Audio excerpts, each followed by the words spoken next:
pouquinho. Vai começar a gravar. Ok. Muito bem, então estamos gravando. Então, o nosso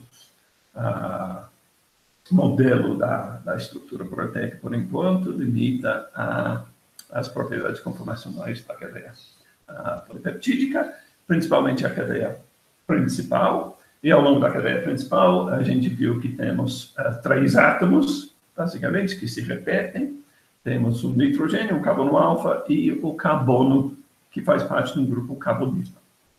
E depois se repete. Nitrogênio, carbono alfa, carbono do carbonilo. E assim sucessivamente. Então, cada resíduo contribui com 3 átomos e, portanto, são 3 tipos de ligação covalente. Um que vai do nitrogênio até o carbono alfa, um que vai do carbono alfa até o carbono do grupo carbonila, e um que vai do carbono carbonila até o nitrogênio do aminoácido seguinte. Esses 3 ligações, em princípio, seriam livremente rotacionáveis, mas na prática, a última ligação das 3, que é a ligação peptídica, que vai de um aminoácido para o aminoácido seguinte, devido ao fenômeno de ressonância, nós observamos que essa ligação é uma ligação parcialmente dupla e apresenta as propriedades de uma ligação dupla, no sentido de não ser livremente rotacionável. Portanto, o ângulo ômega que nós associamos a essa ligação peptídica está fixo. Normalmente, muito próximo de 180 graus, raramente 0 graus. O 0 graus, que é a conformação cis, a gente encontra efetivamente apenas quando tem uma prolina do lado C-terminal da ligação. Ou seja, quando é o nitrogênio da prolina envolvido na ligação peptídica. Em mais ou menos 1/3 desses casos, apresento a conformação cis. E a razão é que, energeticamente falando, para um aminoácido normal, a conformação trans é mais favorável, porque joga os 2 carbonos alfa, que vêm antes e depois da ligação peptídica, para os lados opostos, portanto, com menos impedimento estérico, enquanto que na conformação cis estão jogados para o mesmo lado. E a razão que cisteína, então, a prolina apresenta ligações cis, é simplesmente que nenhuma dessas conformações é favorável por causa da estrutura da cadeia lateral da prolina, que tem um anel que funde com o nitrogênio da própria cadeia principal, fazendo com que, na conformação trans, nesse caso, você também tenha um impedimento estérico envolvendo o carbono delta da cadeia lateral da prolina com o carbono alfa do aminoácido anterior. Então, nenhum dos casos é particularmente favorecido, então acaba aparecendo ligações cis quando temos prolina do lado C-terminal da ligação peptídica. Muito bem. Então, a ligação peptídica é basicamente constante e, portanto, não representa uma fonte de variabilidade conformacional. Quando eu manipulo o meu modelinho, eu não estou variando os ângulos ômega. São fixos, no caso do meu modelo, fixos em 180 graus. Então, o que varia, o que faz com que cadeias polipeptídicas podem assumir conformações diferentes é o fato de que a ligação que vai do nitrogênio até o carbono alfa é, de fato, uma ligação simples normal e, portanto, é livremente rotacionável e, portanto, podemos associar um ângulo de torção com essa ligação. E esse ângulo é variável. E a gente chama esse ângulo de φ. E a ligação que vai do carbono alfa até o carbono do carbonila, nós chamamos de ψ. E é a variação desses ângulos φ que é a origem de toda a variabilidade conformacional da cadeia principal de uma cadeia polipeptídica. Ok. Então, com isso, que foi apenas um resumo do que nós aprendemos até o momento, eu posso começar a apresentar, compartilhar minha tela com vocês e vamos ver se a gente consegue andar mais um pouquinho, aprendendo mais um pouquinho sobre as propriedades conformacionais da cadeia polipeptídica. Uma das coisas que nós aprendemos no final da aula passada é que se nós repetimos os ângulos φ e ψ, ou seja, se nós usamos o mesmo valor para Φ e o mesmo valor para Ψ para um trecho da cadeia polipeptídica, para uma série de resíduos consecutivos ao longo de uma cadeia polipeptídica, simplesmente repetindo Φ e Ψ, o mesmo valor, nós observamos que fatalmente o resultado é uma hélice, e essas hélices podem variar em termos da sua quiralidade, podem ser hélices de mão direita, que giram no sentido horário, assim a gente vai se afastando, ou podem ser de mão esquerda, que giram no sentido anti-horário, assim a gente vai afastando ao longo da hélice. Podem ser gordinhos, podem ser magrinhos, podem ter muitos resíduos por volta, poucos resíduos por volta, podem ter um deslocamento grande ou pequeno, paralelo ao eixo da hélice por resíduo. E dois parâmetros em particular nós estabelecemos como sendo importante para descrever as hélices, são os parâmetros N, que descreve o número de resíduos por volta, e D, o deslocamento ao longo do eixo da hélice por resíduo. E, portanto, o produto de N vezes D vai dar o que nós chamamos de passo da hélice, que é o quanto que anda a hélice por volta. Ok. Vocês estão vendo a tela? Alguém liga o microfone e fala sim para mim ou não? Sim. Tá, obrigado. Ok, então nós observamos uma figura desse tipo aqui, deixa eu só esconder isso, onde nós podemos estabelecer, então, um sistema de coordenadas cartesianos, colocando φ na horizontal, ψ na vertical, variando entre menos 180 e mais 180 em ambos os eixos, que são os limites para os valores φ e ψ. E aqui você tem uma série de contornos, onde as linhas cheias representam o parâmetro D e as linhas quebradas o parâmetro N, e mais adiante eu mostrei as equações que permitem a gente converter φ e ψ para N e D. Tudo isso foi falado na aula passada, ou nas terça-feira. Ok, então, o menor valor de N, o número de resíduos por volta, é 2, e nós também comentamos na última aula que se o N é igual a 2, isso que significa que para completar uma volta da hélice precisamos de 2 resíduos. Lógico, por isso, cada um deve girar 180 graus, 360 dividido por N. 2, no caso, dá 180 graus de giro, e esse parâmetro a gente chama de θ.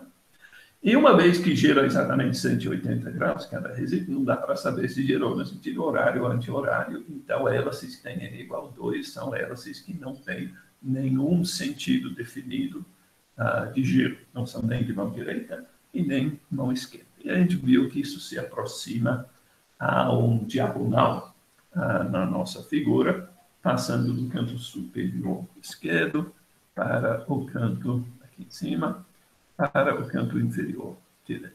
Então, qualquer combinação de φ e ψ que cai em cima dessa linha, que basicamente é uma linha de φ igual menos ψ, ou seja, quando você tiver uma combinação onde o φ é o oposto de ψ, você vai estar em algum lugar ao longo dessa linha aqui, e, portanto, o parâmetro N vai ser 2, e, portanto, a sua hélice vai ser hélice que não tem nenhum sentido definido de giro.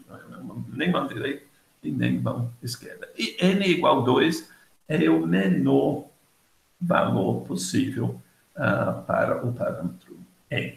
Okay? Isso surge, inclusive, em consequência do fato de que a ligação peptídica, que nós, de certa forma, desconsideramos nessa figura, mas é relevante para a hélice como um todo, porque são 3 ângulos de torção que estão se repetindo nessas hélices, só que nós desconsideramos ômega porque é uma constante para qualquer coisa, seja uma hélice ou não. E essa figura supõe que o ômega é igual a 180 graus. Mas, na verdade, são 3 ângulos que estão se repetindo ao longo das hélices, o φ, ψ e o ômega. A única diferença é que o ômega é sempre 180 graus. E esse 180 graus faz com que nós precisamos girar 2 vezes para poder completar uma volta da hélice. Então, o valor mínimo, menor valor de N possível, no caso de proteínas, é 2, por causa dessa ligação peptídica rígida fixo em 180 graus. E, enfim, eu estou enfatizando essa questão desse contorno de n igual a 2, porque a gente vai ver em algum momento no futuro como que isso é importante, particularmente quando nós pensamos sobre a estrutura de folhas beta. Ok.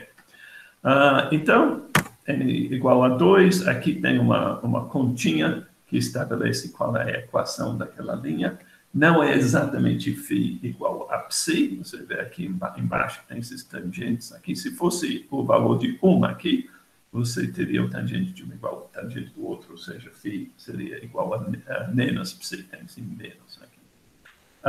É um pouco diferente, e essa equação aqui, com esses tangentes, faz com que aquele contorno, que parece quase que uma reta na diagonal, na verdade tem uma ligeira curvatura associada. Ok, então vamos avançar mais um pouquinho. Isso foi um resumo do que a gente já sabe. Eu tenho que parar de fazer isso, senão quando a gente chega no final do curso, se eu decido que eu vou fazer sempre um resumo do curso inteiro, a gente não vai avançar mais nada. Mas eu acho que nessa parte básica do curso não faz mal a gente enfatizar as coisas, os conceitos básicos. Bom, ok, então já vimos que esse ômega, que é o ângulo de torção para a ligação peptídica, efetivamente é uma constante, ou 180 para trans, ou 0 para cis, e 99 ponto alguma coisa por cento das ligações peptídicas tem a conformação trans, e, portanto, 180 graus para o valor de ômega. Varia um pouquinho, eu falei, esse valor seria mais ou menos dois desvios padrões, se você olhar no banco de dados, o PDB, para estruturas em alta resolução bem determinados, você vai ver que esse ângulo ômega varia um pouquinho, mas seria mais ou menos 180, mais ou menos 6 graus, onde esse mais ou menos está representando mais 2 vezes o desvio padrão encontrado nesse ângulo. Ou seja, há uma pequena variação. Se fosse uma ligação dupla de verdade, essa variação seria menor do que é. Mas, mesmo assim, é bem pequeno. É uma boa aproximação a gente considerar que todos os ângulos são fixos. Pergunta que vem agora é que, uma vez que não tem variabilidade em ômega, que não é uma fonte de flexibilidade conformacional da cadeia polipeptídica, ou seja, não representa nenhum grau de liberdade. Os graus de liberdade que sobraram é φ e psi, ok? A pergunta agora é, será que existem restrições também para os possíveis ângulos de φ e psi? Ou seja, será que qualquer combinação de ângulos φ e psi entre menos 180 e mais 180 são possíveis? Por exemplo, na terça-feira, eu fiz uma pequena hélice, onde eu tinha, em princípio, vocês têm que acreditar em mim, em princípio eu tinha escolhido aleatoriamente um ângulo para φ e um ângulo para psi. Φ era 90, psi era menos 45. Mas, em princípio, eram ângulos escolhidos aleatoriamente. Poderia ter deixado uma caneta cair em cima do nosso sistema de coordenadas, φ contra psi, e pega as coordenadas e faz a cadeia polipeptídica assumir aquela conformação, e o resultado teria sido uma hélice. Então, não importa a combinação de ângulos que a gente escolher, a hélice vai variar dependendo desses ângulos, mas o resultado genérico sempre vai ser uma hélice. Isso é importante. Bom, mas os ângulos 90 menos 45 que eu escolhi na terça-feira, será que são permitidos, de fato? Ou seja, será que tem restrições nos valores possíveis para φ e psi, da mesma forma que existe para ômega, e ômega efetivamente só fica em 180? Bom, por exemplo, 0, 0, φ igual a 0, psi igual a 0. Isso é possível ou não é possível? Então, se você tentar, eu poderia fazer isso com o meu modelinho aqui, certo? Se eu pegar esse resíduo aqui e tento colocar o φ aqui em 0, ok? Φ em 0, aqui. E depois eu vou colocar o psi do mesmo resíduo em 0.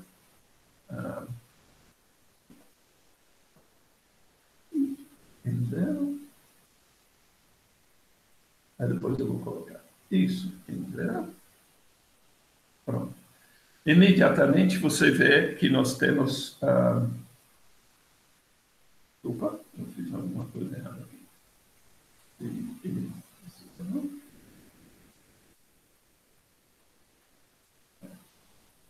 Estava olhando o átomo errado. Se eu coloco, então, esses dois ângulos em zero, esse ângulo agora corresponde a essa ligação aqui, está em zero, e esse ângulo aqui também é zero, corresponde a essa ligação carbono-alfa-carbono. O que eu observo é que o oxigênio nesse carbonila está batendo, tentando ocupar o mesmo volume de espaço que é o hidrogênio ligado nesse nitro. Ou seja, eu tenho um impedimento externo. Não é para esperar que essa combinação 0,0 exista em proteínas, de fato, porque energeticamente isso é muito desfavorável. E aqui você vê a mesma coisa que eu acabei de fazer com o modelo desenhado. Tem um impedimento estérico como carbonila do resíduo anterior ao resíduo que nos interessa, certo? Esse é o resíduo que eu ajustei o ângulo φ e ψ para zero. Então, aqui nós temos o carbonilo do resíduo anterior, e aqui nós temos o nitrogênio do resíduo posterior. Ou seja, se eu chamo esse resíduo de I, esse carbonilo aqui I menos 1, esse aqui é N mais 1, o N de I mais 1, ok? Então, temos um impedimento entre o oxigênio I menos 1 e o hidrogênio do NH I mais 1. Bom, evidentemente, a combinação 0,0 não deve existir. E tem outras combinações, mexendo com esses modelos, você pode rapidamente estabelecer que não devem existir também. Não, porque geram diversos tipos de impedimento. Então, 0,180 também gera um impedimento, nesse caso, entre dois oxigênios. 180,0 gera impedimento entre dois NHs. E assim sucessivamente. Esse daqui é o 0,0 que a gente acabou de olhar. Então, são várias combinações que não são permitidas e um cristalógrafo biofísico indiano, na década de 50, resolveu mapear isso sistematicamente, usando, inclusive, modelos físicos, não exatamente esse estilo que eu uso, tinha outro tipo de modelo, mas, usando modelos físicos, ele foi gerando os ângulos φ e ψ, acho que de 5 em 5 graus, ou de 10 em 10 graus que ele foi fazendo, mapeando pontos dentro do nosso espaço cartesiano, mapeando os pontos de 5 em 5 graus, e gerando seu modelo para assumir essas conformações e medindo as distâncias consequentes entre os átomos da cadeia principal. E a conclusão que ele tirou, esse cientista chama Ramachandran, ele é muito famoso no campo da estrutura de proteínas, porque nesse sistema de coordenadas que eu estou me referindo o tempo todo, φ contra ψ, na verdade tem um nome, e nós chamamos do diagrama, ou gráfico, algumas pessoas falam gráfico de Ramachandran. Então, o diagrama de Ramachandran é exatamente o que a gente tem chamado simplesmente de um sistema de coordenadas cartesianas, por enquanto. Então, é o diagrama que vai de menos 180 a mais 180, em ambas as direções, φ contra ψ. Então, o que o Ramachandran fez foi pegar os modelinhos dele e de 5 em 5 graus, tanto para φ quanto para ψ, ele foi mapeando todas as combinações possíveis dentro dessa área aqui. Não sei quanto tempo levou para fazer isso. E com a régua, ele foi lá medindo a distância entre os átomos para ver quando tinha um impedimento estérico e quando não tinha. Né? E o que ele descobriu é que a maioria das combinações φ e ψ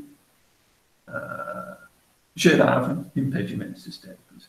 E essas são as combinações nessa figura aqui, pintados na cor clara. Certo?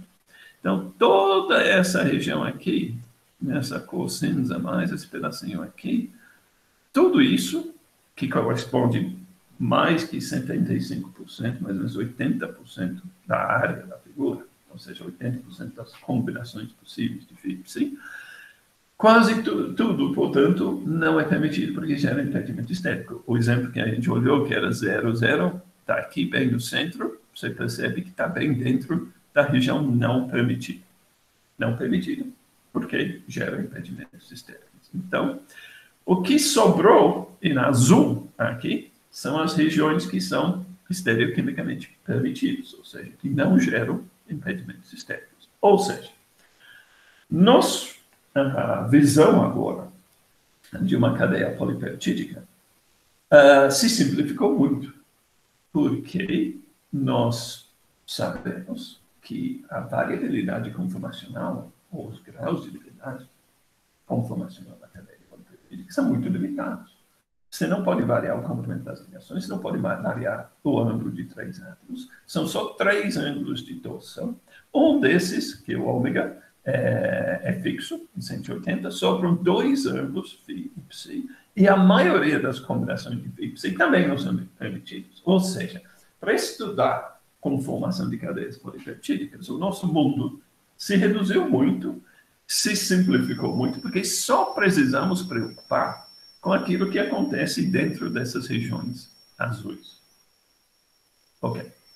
Então, se, por exemplo, aquela hélice que eu produzi outro dia, 90, mais ou menos por aqui, menos 45, era um ponto mais ou menos por aqui.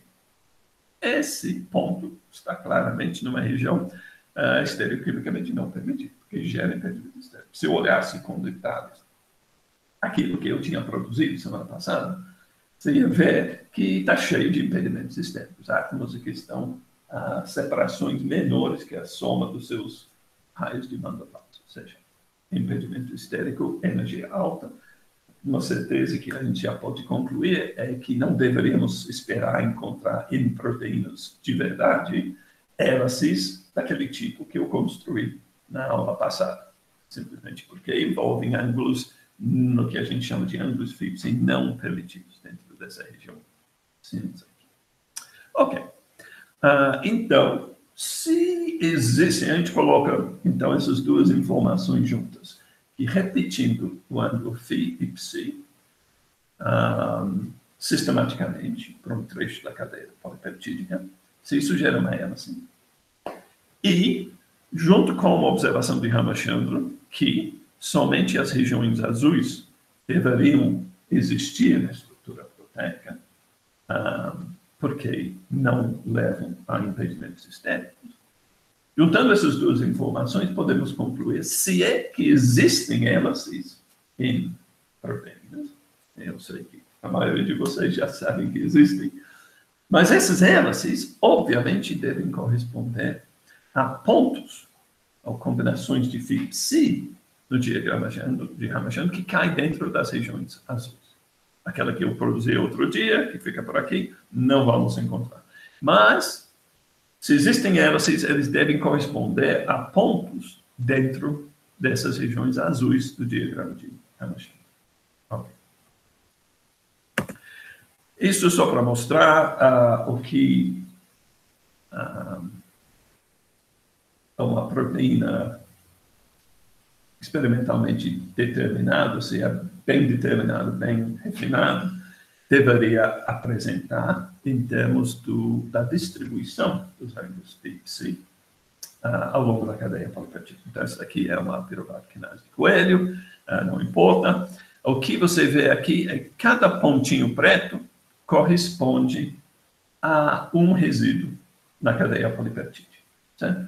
Então, não estão numerados aqui, portanto, a gente não sabe a sequência que conecta esses pontinhos, mas cada pontinho corresponde a uma combinação de ângulos φ e ψ de um determinado resíduo ao longo da cadeia polipeptídica. O que nós observamos, uma vez que essa estrutura foi bem feita, bem refinada, é que basicamente todos os pontinhos pretos caem dentro das regiões azuis. Que é o que a gente esperaria, uma vez que esses são estereoquimicamente permitidos. Ok. De vez em quando, aliás, é normal na estrutura proteica você encontrar uma ou outra fora dessas regiões permitidas, mas a grande maioria estão dentro das regiões azuis aqui. O tom de azul das regiões e você vai ver muitas variações na literatura do diagrama de Ramachan, desenhado de formas diferentes, com contornos, enfim, tem N maneiras de apresentar. Aqui, o tom de azul representa o quão favorável é aquela combinação de ângulos FIPSI. Ou seja, os energeticamente mais favorecidos, porque realmente não tem nenhum par de átomos começando a se aproximar demais, são as regiões azuis mais escuras. Essa região aqui em cima e essa região aqui embaixo. Como vamos ver mais adiante, a gente muitas vezes chama essa região aqui embaixo de alfa e essa região aqui em cima de beta. As regiões em azul mais claros são considerados permitidos se você for um pouco mais tolerável, um pouco mais leniente em considerar o que é um impedimento estéril. E uma vez, isso é interessante, não ter um modelo de bolas duras, rígidas, uma vez que uma pequena aproximação demais entre dois átomos pode ser compensado por um outro aspecto da estrutura que está favorecendo aquela conformação. Então, por exemplo, você pode observar, às vezes, uma ponte de sulfeto feito entre duas cisteínas, onde os ângulos φ de uma das cisteínas está formalmente fora da região permitida. O que acontece nesse caso é que a formação da ponte está estabilizando aquela estrutura mais do que o pequeno impedimento estérico está desestabilizando. E uma vez que a estrutura final vai depender da somatória de todas as interações não covalentes que estabilizam a estrutura final, por isso que é normal encontrar de vez em quando um resíduo um pouco fora dessas regiões rigidamente definidas como sendo permitidas. Né? Então, essa distribuição que estamos vendo aqui é o que eu esperaria para uma proteína bem determinada, cuja estrutura foi bem determinada, bem refinada. Muito bem, agora, o que eu mostrei no slide anterior, aquelas regiões azuis, correspondem àquilo que nós esperaríamos para qualquer um, basicamente, dos 19 resíduos de aminoácidos que possuem uma cadeia lateral maior que um hidrogênio. Glicina, vocês lembram, é o único aminoácido que tem uma cadeia lateral muito pequena, tem um hidrogênio, tornando o carbono alfa simétrico. Não é mais um centro quiral. Então, não é nem ele nem dele. Isso tem uma consequência para a glicina em termos das combinações de ângulos FIPSI que pode adotar. Então, aqui você vê o mapa para a glicina. Então, enquanto que na figura anterior a gente tinha uma região azul aqui, e uma região azul aqui, e uma pequena conexão indo mais ou menos por aqui, ou seja, toda a área disponível para os resíduos estava limitada aqui. No caso da glicina, você vê que toda essa região aqui é permitida, toda a região aqui é permitida, toda essa região. A única parte que não é permitida é basicamente essa região aqui, central, essa região aqui do lado esquerdo, essa região do lado direito. Eu deveria melhorar essa figura pintando do jeito que está pintado no outro, para ficar mais claro o que é permitido e o que não é permitido. Mas a região permitida, as regiões permitidas para a glicina é toda essa região aqui, essa conexão aqui, toda essa região aqui embaixo, e do lado direito, toda essa região aqui, a conexão aqui, e toda essa região aqui. Muito bem. Aliás, você percebe que essa figura tem uma simetria, ou seja, a distribuição das regiões permitidas para a glicina tem uma simetria que não observamos no caso anterior. E essa simetria é justamente uma consequência da simetria do carbono alfa, o fato que não é um centro quiral. Então, se você pegar essa figura e inverter-se a figura pelo centro 0, 0, você vai produzir uma figura idêntica. Ou seja, se eu pego esse contorno aqui puxo pelo centro e sai do outro lado ao mesmo tempo, eu vou produzir esse contorno aqui. Se eu pegar esse contorno aqui e tudo isso, e empurra pelo centro e sai do outro lado ao mesmo tempo, eu vou produzir esse contorno aqui. Em duas, a gente chama isso de um centro de inversão, centro de simetria, que em duas dimensões é equivalente a uma rotação de 180 graus em torno do centro. Então, outra maneira de olhar para a simetria dessa figura é pegar a figura, girar 180 graus em torno de um eixo saindo da lousa, e você, após girar 180 graus, vai ter uma figura idêntica à figura original. Então, essa simetria é consequência do fato que o carbono alfa da glicina não é um centro quiral.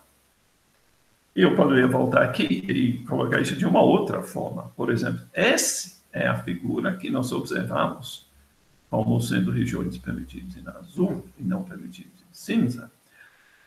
Observamos isso para aminoácidos do tipo L. Se proteínas fossem feitas de aminoácidos tipo B, como seria essa figura?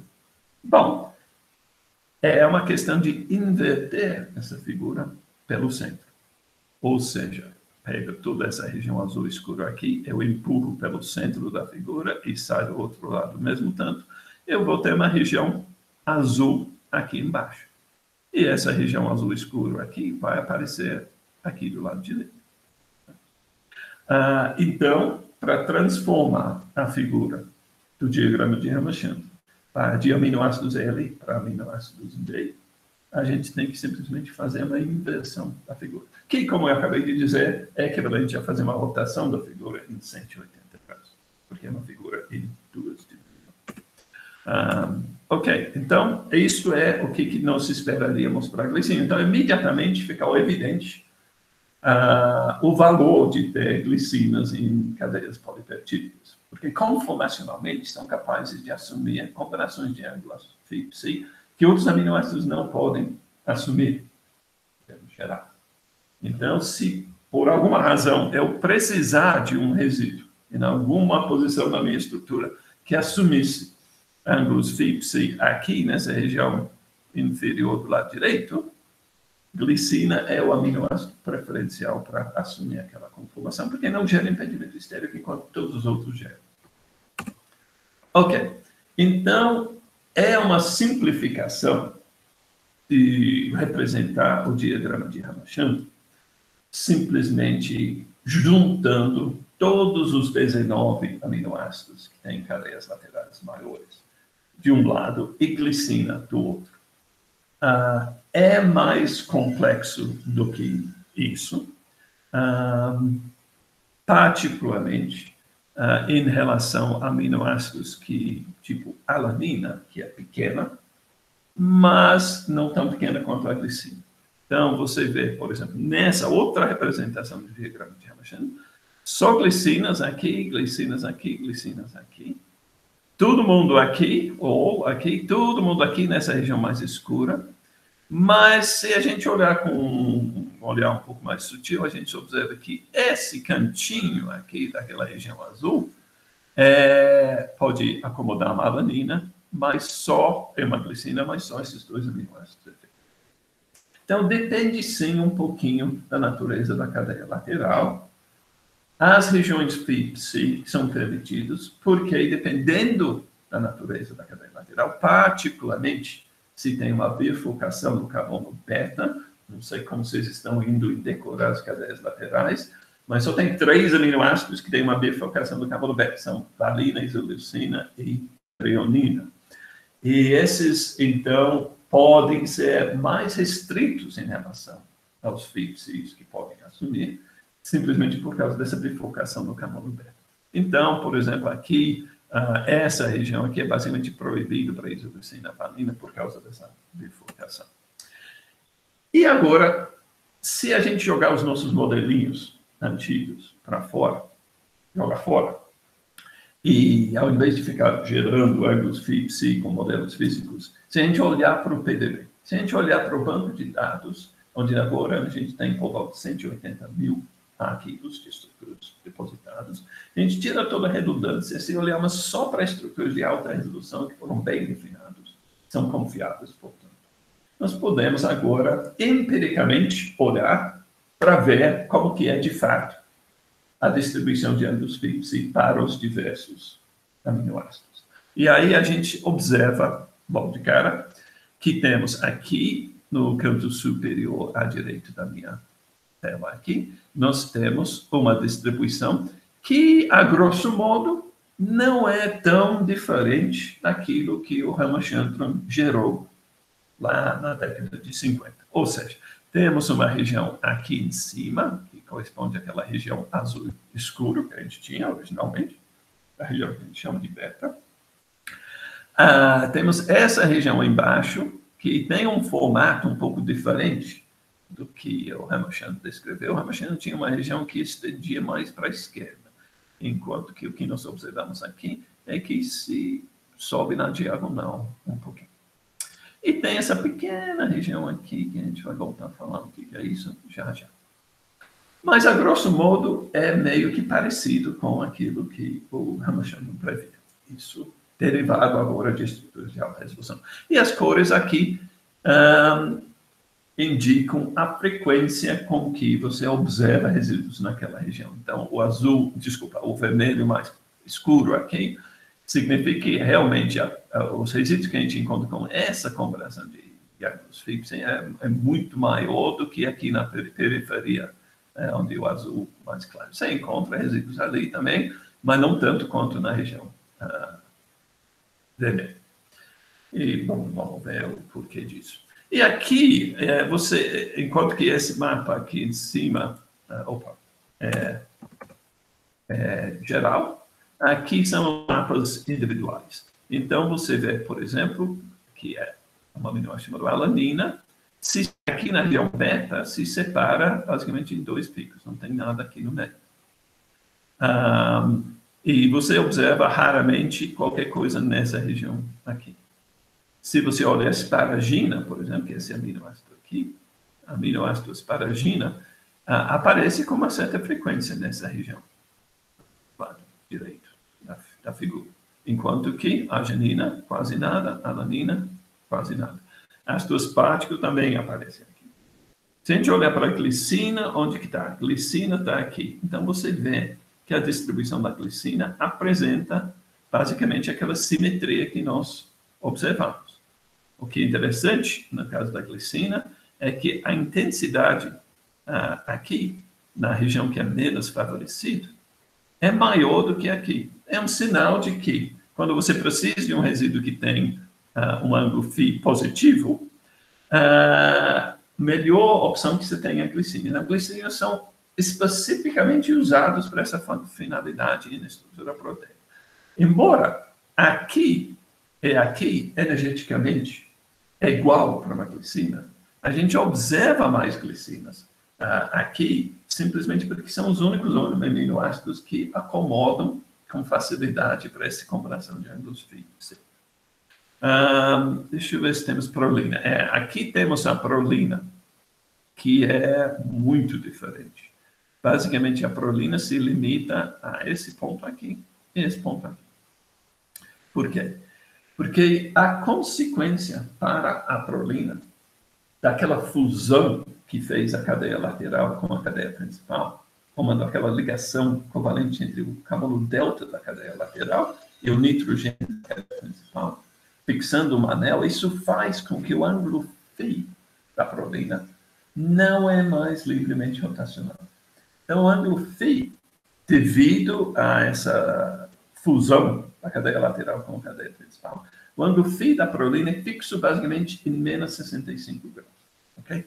Então, você vê que os únicos pontos acessíveis para a prolina, se a gente traçar uma linha correspondente a φ igual a menos 65 graus, vai ser uma linha vertical descendo mais ou menos por aqui, onde essa linha corta as regiões azuis, essas são as únicas opções que a prolina tem. Então, a prolina ou vai ficar aqui, ou vai ficar aqui. Okay. E você vê, então, que a coisa é um pouco mais sutil do que o Ramachandran tinha imaginado.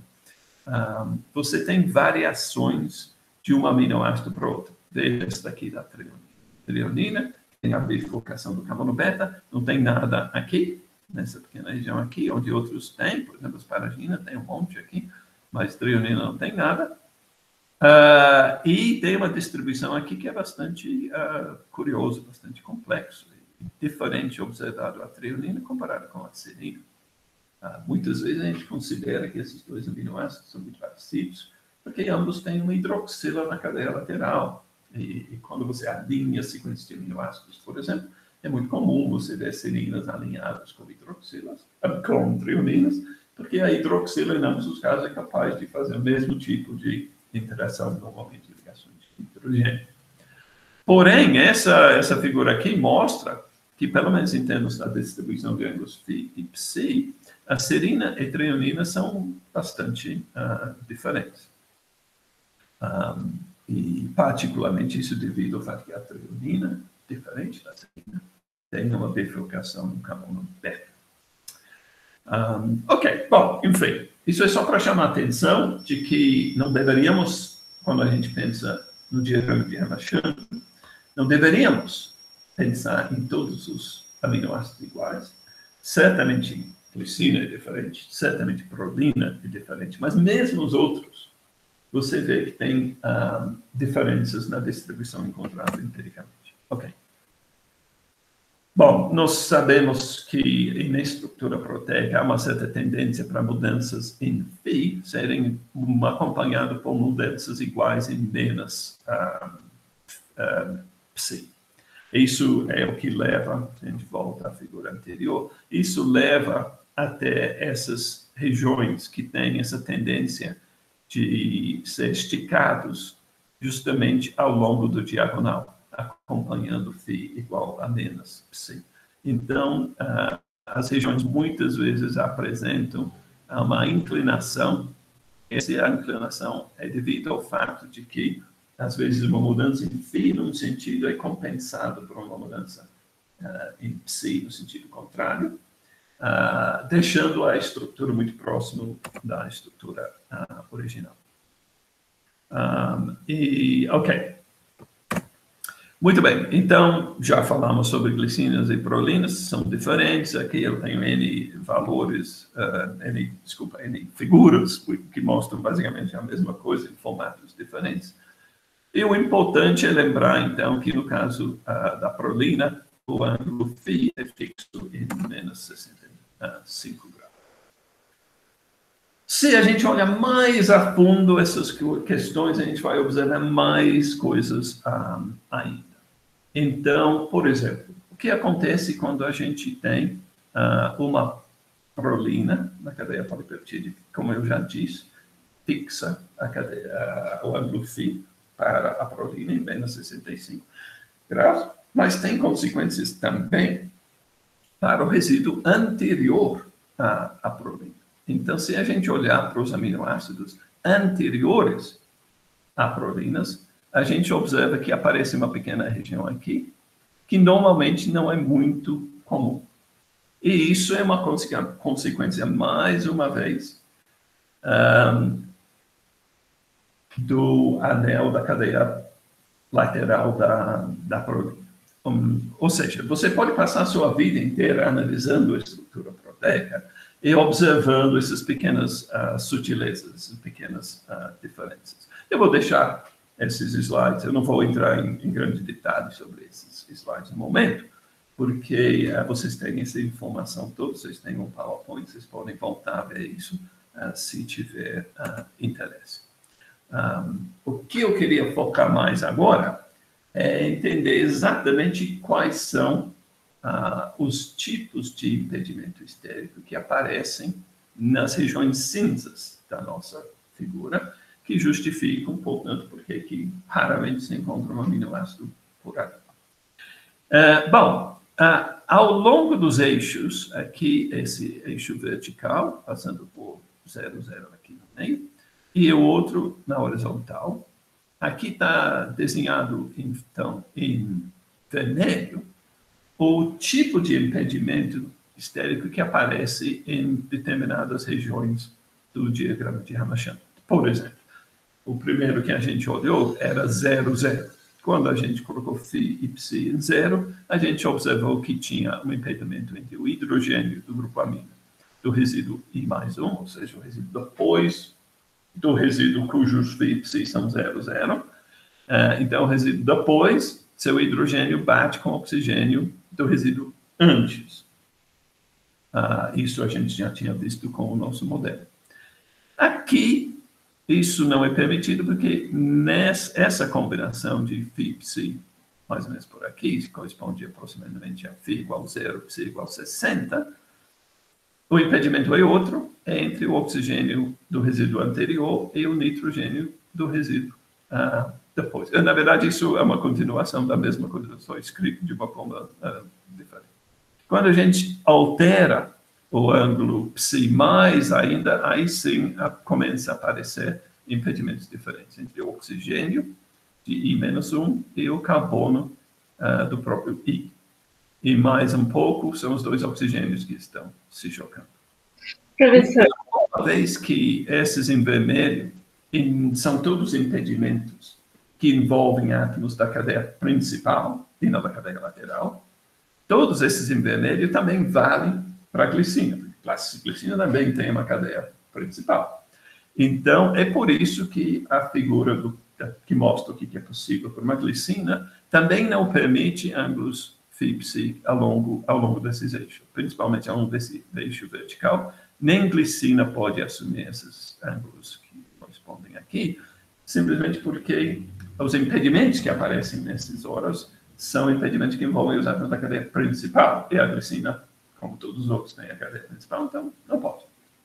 O que difere para a glicina são essas regiões aqui, essa região aqui, essa região aqui, essa região aqui, porque essas regiões são impedidas para os outros aminoácidos, porque o impedimento envolve o carbono beta da cadeia principal, da cadeia lateral, carbono beta da cadeia lateral. Então, uma vez que a glicina não tem o carbono beta, porque sua cadeia lateral é só hidrogênio, esses impedimentos aqui em preto não aparecem para a glicina.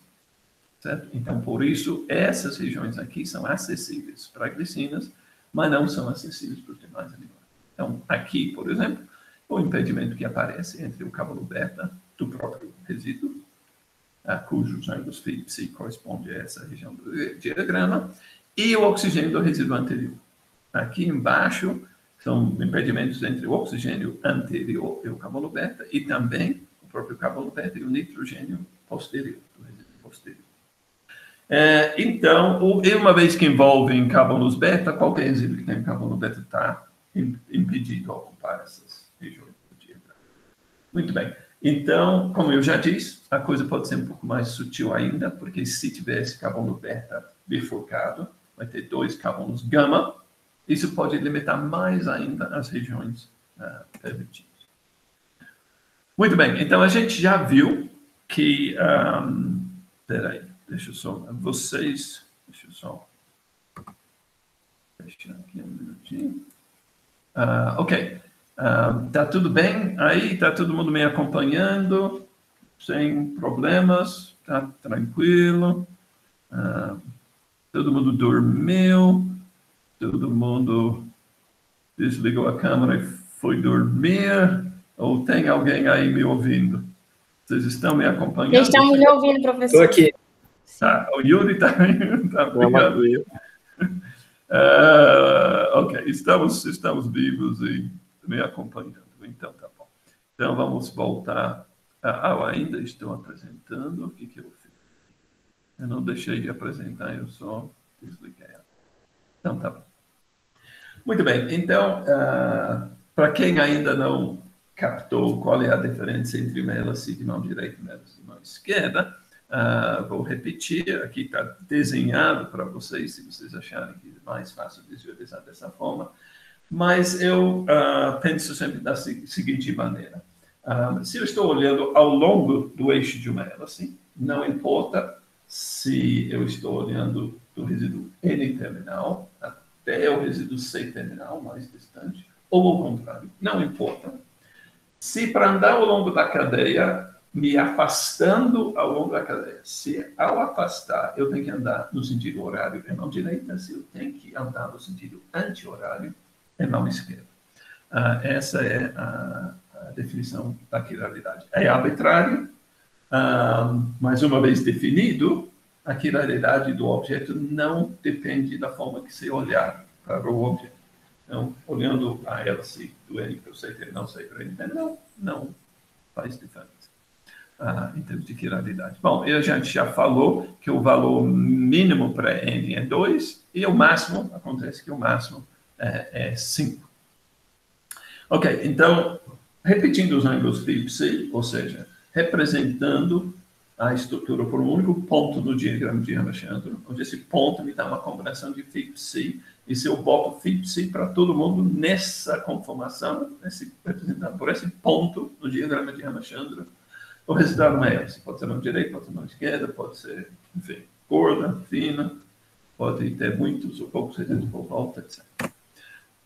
Exercício. Muito bem. Em princípio, agora seria para vocês fazerem um exercício. Mais uma vez, que vocês não podem fazer isso, né? Porque estamos em trabalho remoto. Eu vou ter que fazer isso para vocês.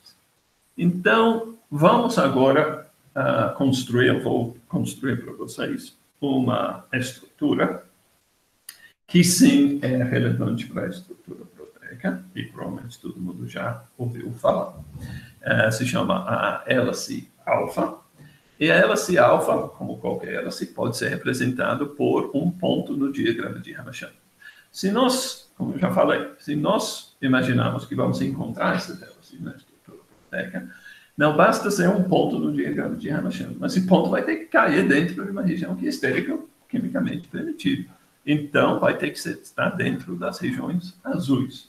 Então, acontece que a hélice alfa corresponde a esse ponto aqui.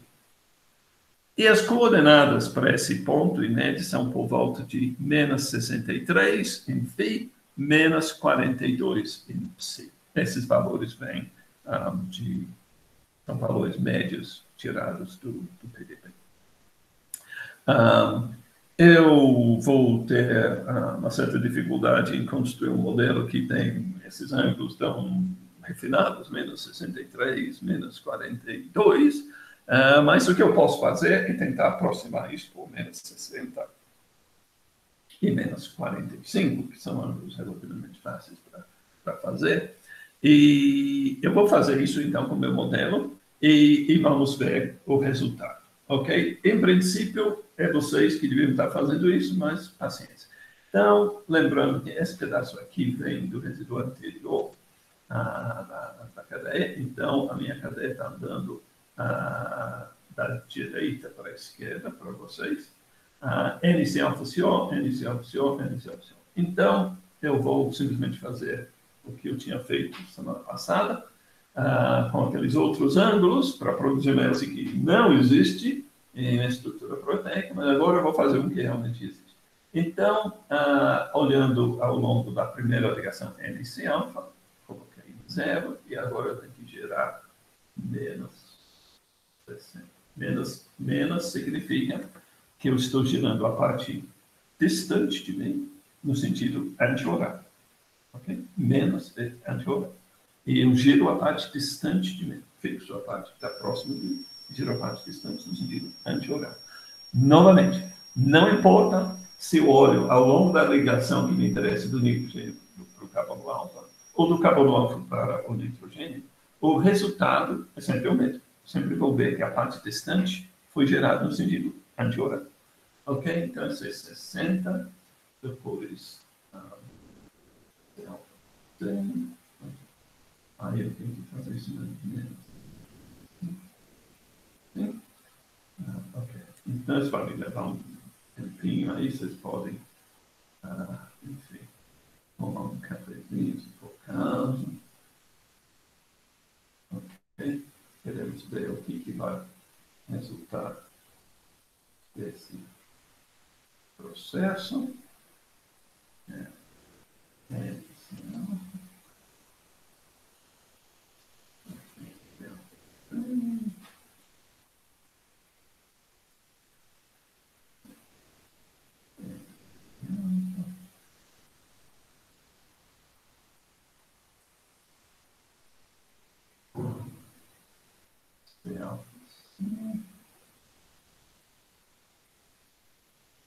É só fazendo isso que você se convence que, ao mexer o φ seguinte, você não destrói o φ que você acabou de fazer.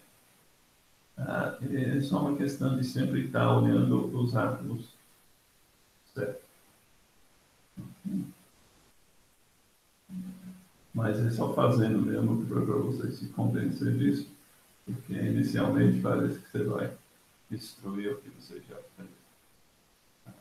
Mas não vai. Ok. E estou quase terminando aqui. Bom. O último. Muito bem. Então, espero que... Não sei se a minha hélice da terça-feira era tão fácil de ver, porque era uma hélice bem mais fina, tinha um raio menor, e andava mais rápido do que essa hélice aqui. Mas eu espero que dê para ver agora que isso é uma hélice. Mas, só para enfatizar pela última vez, né, que não tem nada especial sobre essas coordenadas, menos 63, menos 42, para dar uma hélice. Não é só isso, não são números mágicos que dão origem a hélice. Dá origem a essa hélice, mas qualquer combinação, se você repetir, vai dar algum tipo de hélice. Então, mas essa hélice é uma hélice particularmente interessante. Eu não sei se você consegue olhar ao longo do eixo dessa hélice e se convencer que isso é uma hélice de mão direita. Ou seja, está girando no sentido horário ao se afastar ao longo da hélice. Eu espero que vocês consigam se convencer disso. Então, é uma hélice de mão direita. E, eu não sei se eu tenho que voltar lá. Ok. Se a gente voltar para esta figura aqui, a gente vai ver que o que a gente esperaria para essa alfa-hélice são coordenadas, desculpa, é mais ou menos por aqui, ok?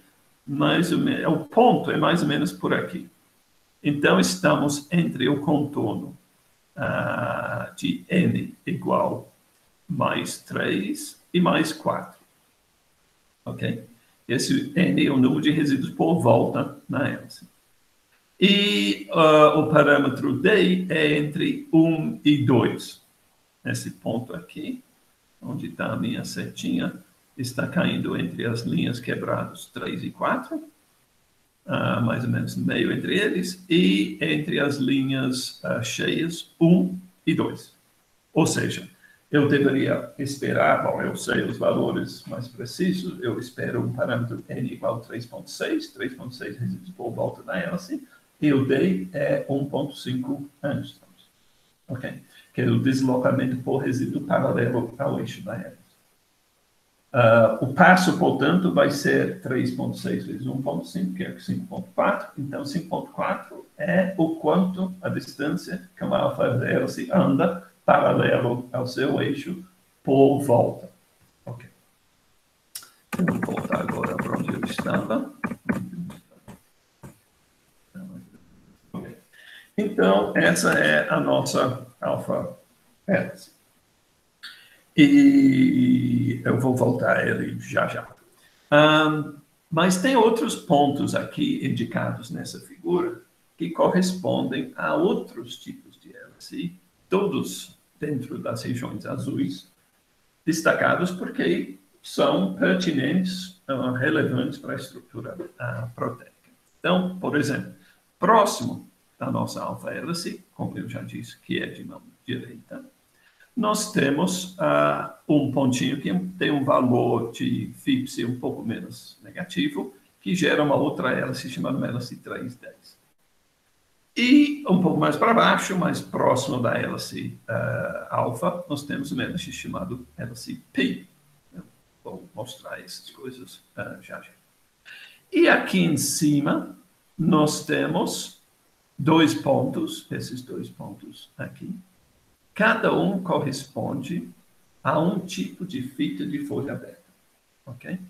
Então, esta aqui corresponde a uma fita beta que faz parte de uma folha paralela.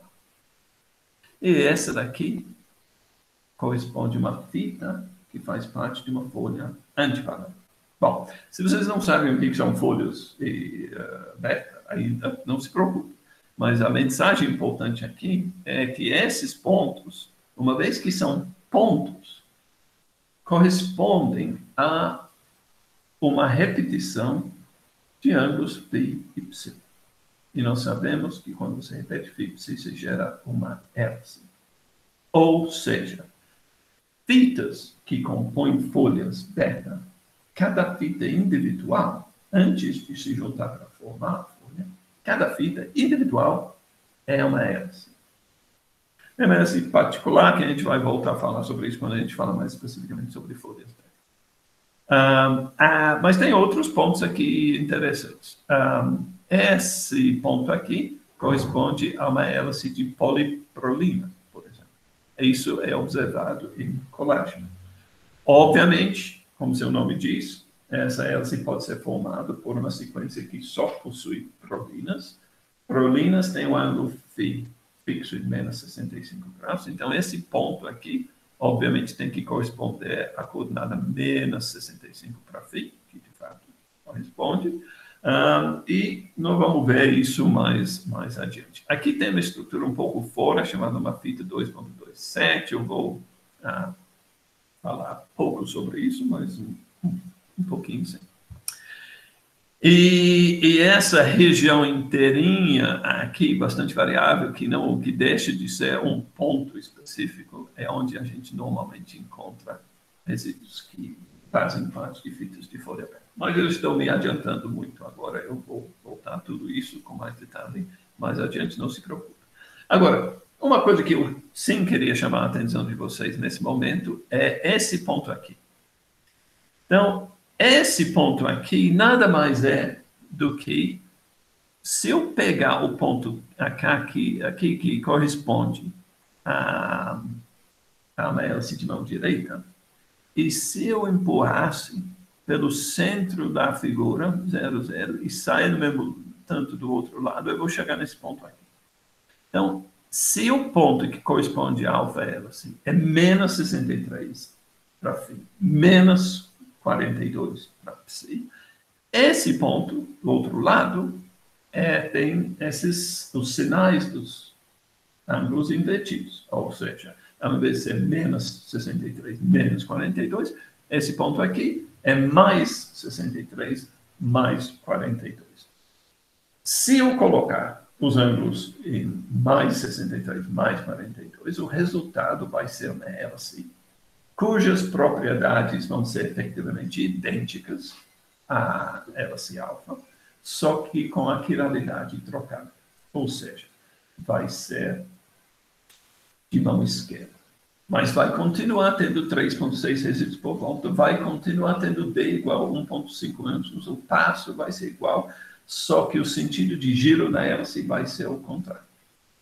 Bom, dá para ver que essa região aqui, que corresponde à hélice de mão direita, está dentro de uma região de azul escuro, ou seja, uma região muito favorecida, enquanto que isso daqui, que corresponde à hélice de mão esquerda, está numa região azul clarinho, não favorecida. Se você lembrar as distribuições que nós observamos quando olhamos no PDB, e não usando o modelo de Ramachandra, mas quando a gente observa o que de fato você observa na estrutura proteica, tinha uma densidade vermelhão aqui, mostrando alta probabilidade de encontrar resíduos ali, aqui, e praticamente nada aqui. Ou seja, em geral, você não encontra resíduos na região que corresponderia a uma alfa-hélice de mão esquerda. Os resíduos que de fato você encontra lá são a glicina, aqui, e asparagina e um pouquinho ácido aspartico. E a gente vai entender o porquê disso em algum momento. Bom, glicina está fácil de entender, porque glicina não quer nem saber se a sua hélice de mão direita ou mão esquerda, porque não entende nada de gravidade, porque o carbono alfa não é nem L nem D. Agora, uma coisa é encontrar um resíduo de vez em quando numa região que corresponde à região que nós chamamos de hélice de mão esquerda, alfa-hélice de mão esquerda. Outra coisa é, de fato, encontrar uma alfa-hélice de mão esquerda. Porque para você ter uma alfa-hélice de mão esquerda, não basta ter um resíduo que, por acaso, aparece com aqueles ângulos de φ e ψ, mais 63, mais 42. Não basta isso. O que você tem que ter é uma sequência de resíduos, um atrás da outra, todos eles com esses ângulos. E, basicamente, para isso acontecer na estrutura proteica, você precisaria de uma sequência de glicinas, uma atrás da outra. Então, na prática, a gente não observa hélices alfa de mão esquerda e na estrutura proteica, porque simplesmente cai numa região que é energeticamente desfavorável. Ok, mas se as nossas proteínas fossem feitas todos por aminoácidos B e não M, o diagrama de Ramachandran estaria invertido, certo? Essa região azul escuro estaria justamente aqui. E esse pontinho estaria dentro dessa região escura, mostrando que é claramente favorecido. Então, no caso, as alfa-hélices em proteínas feitas por aminoácidos D seriam alfa-hélices de mão esquerda. Toda a quiralidade de estrutura proteica troca, quando você troca a quiralidade do carbono alfa dos resíduos. Okay. Muito bem, então o que você tem nessa figura é o nosso diagrama de Ramachandran, com alguns pontos indicados, basicamente dentro das regiões azuis, que são estruturas helicoidais relevantes para estruturas proteicas de verdade, certo? Então, cada uma dessas hélices é representada por um ponto, que a gente sabe que, quando você repete isso, você gera algum tipo de hélice. Ok. Então, vamos olhar um pouco mais de perto a nossa hélice alfa e vamos tentar entender o porquê que é que a nossa hélice alfa é tão favorecida e aparece tanto na estrutura proteica. São vários motivos para isso. O motivo principal é que essa combinação de ângulos φ, menos 63, menos 42, quando feito para uma sequência de resíduos, gera a hélice alfa e aponta grupos carbonila, por exemplo, não sei, espero que vocês estão vendo quando eu faço essas coisas aqui, esse carbonila aqui, apontando para esse NH. Então, aqui nós temos a possibilidade de formar uma ligação de hidrogênio. Esse NH aqui, esse nitrogênio, doando o seu hidrogênio para os orbitais de elétron livre aqui no oxigênio. Acontece que a distância numa alfa-hélice entre o oxigênio aqui e o nitrogênio aqui é por volta de 2,8 angstroms, que é mais ou menos a distância ideal para uma ligação de hidrogênio desse tipo. Essa ligação do nitrogênio e o hidrogênio é mais ou menos 1 angstrom, então a separação do oxigênio até o hidrogênio é por volta de 1,8 angstrom. Então essas são não apenas ligações de hidrogênio, mas são ligações de hidrogênio relativamente fortes. Ok? Os resíduos que participam dessa ligação de hidrogênio, esse carbonilo aqui, esse NH aqui, são resíduos, como está mostrado no slide, no caso de uma hélice alfa, separado por 4 resíduos ao longo da cadeia lateral, ao longo da cadeia principal. Então, se o carbonila, vamos batizar o carbonila do resíduo I, o NH, com o qual esse carbonila forma a ligação de hidrogênio, é resíduo I mais 4. Podemos tentar se convencer disso, simplesmente contando aqui no meu modelo. Então, olhando para essa ligação de hidrogênio aqui, esse carbonilo aqui pertence a esse resíduo aqui, cujo carbono alfa está aqui. Então, vou batizar esse carbono alfa do resíduo I, em cujo caso o próximo carbono alfa é I mais 1, o próximo I mais 2, o próximo I mais 3, e o próximo I mais 4, e esse NH pertence a esse resíduo I mais 4. Esse é o NH ligado nesse carbono alfa I mais 4. Ou seja, esse é o cabo negro do resíduo I, e esse é o NH do resíduo I mais 4. Então, a ligação de hidrogênio entre I e I mais 4, no caso de uma alfa-hélice. Tem outras razões que estabilizam outros aspectos estruturais da alfa-hélice, que também acrescenta estabilidade. Por exemplo, o raio da alfa-hélice faz com que os átomos que fazem parte da cadeia principal, aqui, esses átomos estão em contatos van der Waals através do eixo da hélice. Não estão nem próximos demais, nem afastados demais. Numa hélice 3,10, esses átomos se aproximam demais, os átomos estão apertados demais, a soma dos seus raios de Van der Waals é maior do que a separação, os dois estão apertados demais, gerando um pequeno impedimento. E no caso do hélice P, que é mais largo, tem um pequeno buraco no meio, fazendo com que esses átomos não estão mais em contato. Portanto, não tem nenhuma contribuição de forças Van der Waals para estabilizar a hélice. Então, em um caso, hélice 3,10, tem um pequeno impedimento estérico, desfavorecendo. No hélice P, que é mais largo, você não ganha estabilidade pelos contatos Van der Waals. Na hélice alfa, a separação é ideal para os contatos Van der Waals da cadeia principal, dos átomos da cadeia principal, contribuírem para a estabilidade da hélice alfa. Depois, na hélice alfa, muitas vezes você tem resíduos carregados, separados por 4, de tal forma que pode formar interações iônicas, que a gente chama de ponto salino. Se tiver um resíduo básico aqui, ácido aqui, essas cadeias laterais podem interagir entre si para dar mais estabilidade ainda. Mas, principalmente, são as ligações de hidrogênio. E, na alfa-hélices, as ligações de hidrogênio são lineares, ou bem próximos de serem lineares. Uma ligação de hidrogênio linear é uma ligação onde o doador, nesse caso o nitrogênio, o próprio hidrogênio e o oxigênio são colineares. Isso gera uma ligação de hidrogênio forte. Okay? Então, esses três átomos, o oxigênio, o hidrogênio e o nitrogênio, são colineares. E isso gera uma ligação de hidrogênio forte. Okay? Muito bem. Então, são essas as coisas que fazem com que a alfa-hélice seja estável e, portanto, frequente na estrutura proteica. Ocupa uma posição no diagrama de Ramachandra bem dentro da região bem azul escuro, portanto, não há impedimentos estéricos gerados quando produz a hélice. E, além disso, eu ganho ligações de hidrogênio que estabilizam mais ainda a minha estrutura. Ok.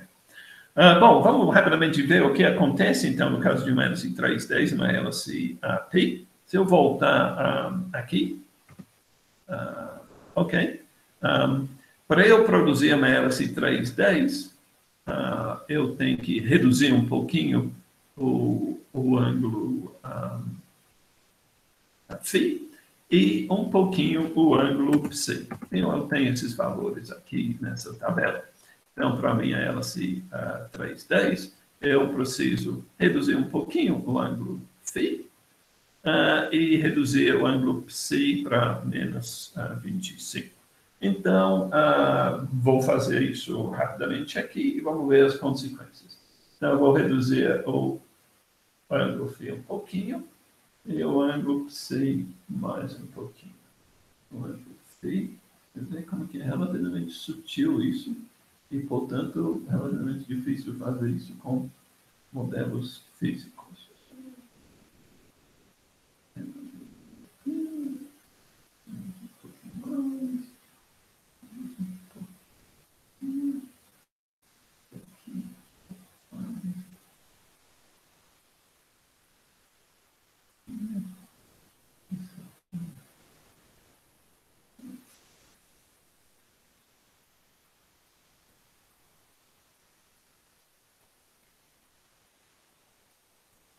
Ok.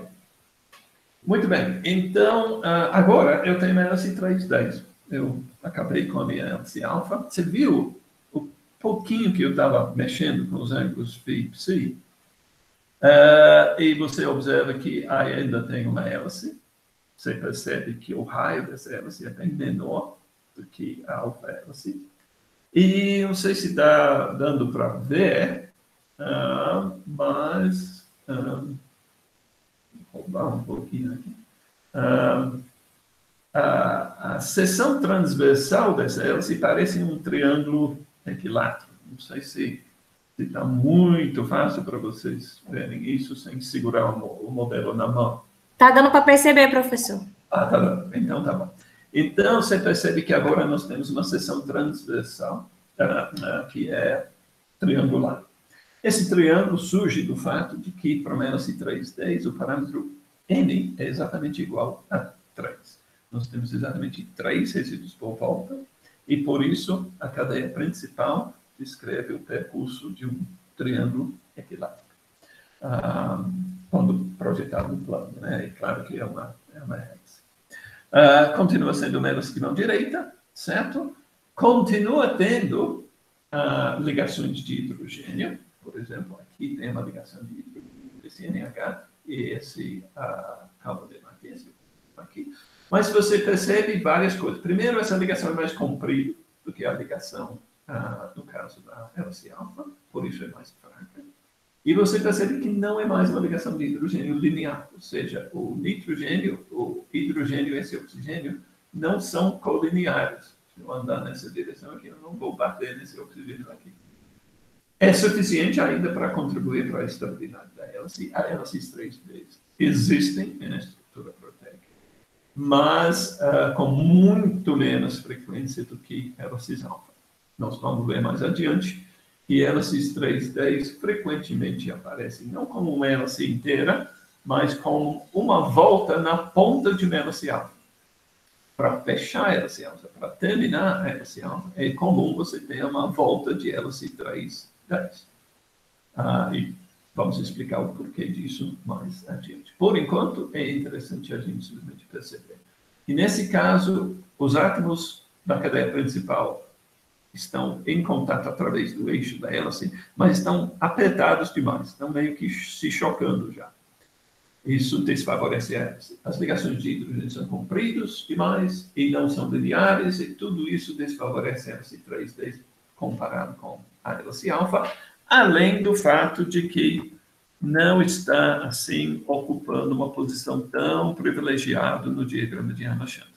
Então, enquanto que o ponto que corresponde à alfa-hélice está aqui bem dentro da região escura, a hélice 3,10 já está começando a fugir daquilo que é permitido e vai começar a aparecer aqueles choques que caracterizam o ângulo 0,0, que está chegando muito perto do 0,0. Então, você vai ter aqueles impedimentos entre o oxigênio do resíduo anterior e o hidrogênio do grupo amino do resíduo posterior, que a gente viu quando a gente colocou os ângulos em 0,0. Esse choque vai começar a aparecer, nesse caso, porque os ângulos estão aproximando para o valor de 0,0. Bom, tudo isso desfavorece a hélice 3,10 perante a hélice alfa, mas existem. De vez em quando a gente encontra a própria hemoglobina, inclusive nas primeiras estruturas de mioglobina e hemoglobina que foram resolvidas por difração de raio-x, por aquilo que parece, essas estruturas são compostos basicamente exclusivamente de hélices alfa, mas tem uma hélice que é a hélice 3,10. Mas não são assim tão comuns. Aqui nós temos... sim, e outra coisa sobre a hélice 3,10 é que agora a ligação de hidrogênio não é mais formado entre o carbonilo de I e o NH de I mais 4, que era aquele caso da hélice alfa, agora é entre I e mais 3. A gente pode se convencer disso. Aqui temos um carbonilo ligado no NH. Esse daqui é o carbono alfa pertencente a esse carbonilo. Então, esse é o resíduo I mais 1, I mais 2, I mais 3, e esse é o NH do I mais 3. Então, é I mais 3, no caso de hélice 3. Rapidamente, eu vou tentar fazer uma hélice P. Eu tenho que voltar os Φs e voltar mais ainda os Cs. Ok? Então, tentar fazer isso rápido para vocês. Então,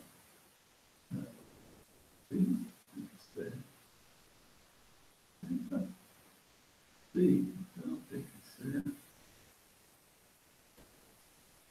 mais. Eu volto para 60. Então, volta.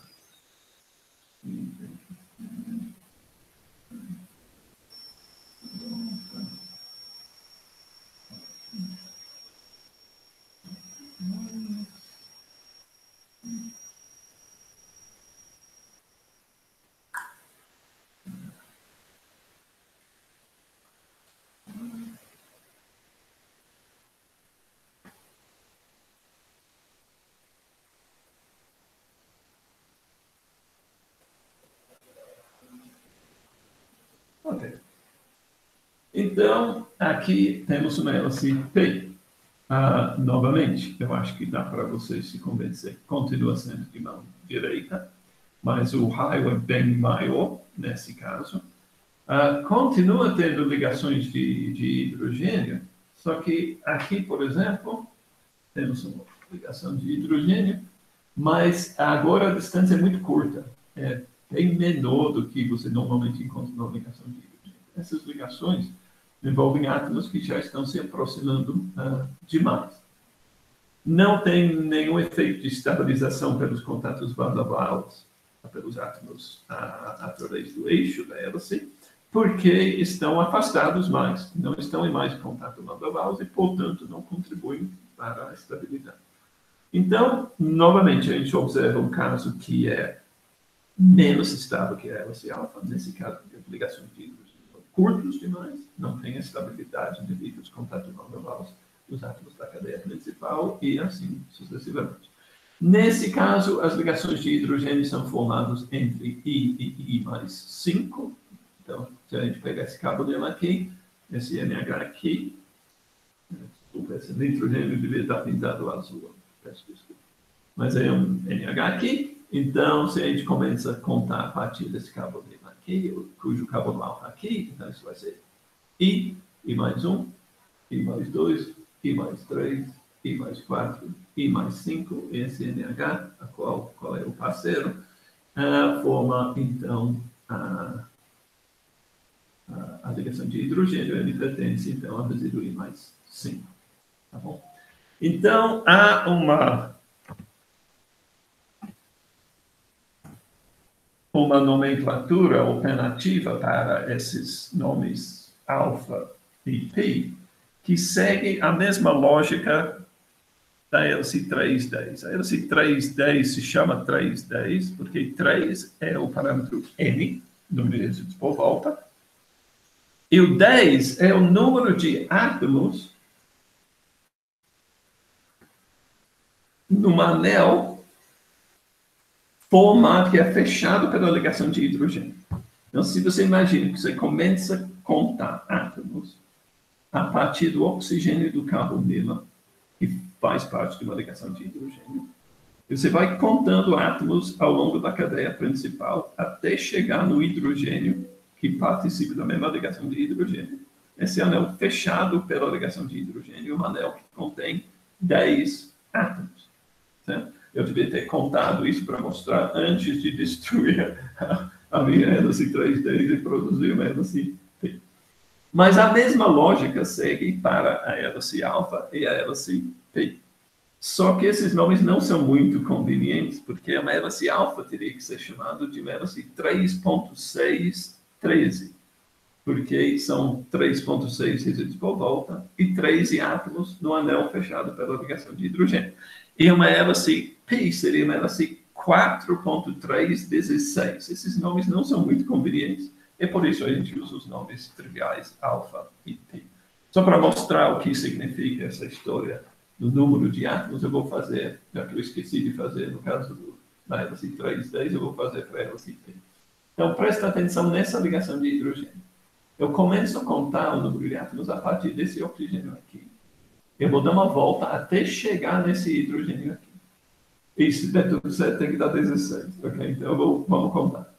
1, começando com oxigênio. 2, 3, 4, 5, 6, 7, 8, 9, 10, 11, 12, 13, 14, 15 e o hidrogênio 16. Então, nesse caso, você tem 4.3 por volta, e você tem um anel fechado por essa ligação de hidrogênio que contém 16 átomos. Mas ninguém fala 4.3, 16.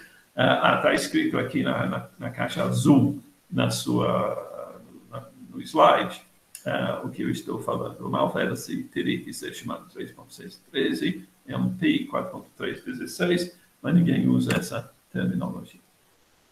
Ok, então essa figura aqui, ou essa tabela, resume, então, alguns pontos no diagrama de Ramachandra que são fundamentais para a gente avançar. Então, vamos ter um ponto que corresponde à fita de folha beta antiparalela plana, a fita de folha beta paralela plana, a hélice alfa, hélice 3D, hélice P, a gente já viu. Eu falei um pouco da poliproleína 1, ou das duas, tem dois tipos de poliproleína, né? Poliproleína 1 e poliproleína 2.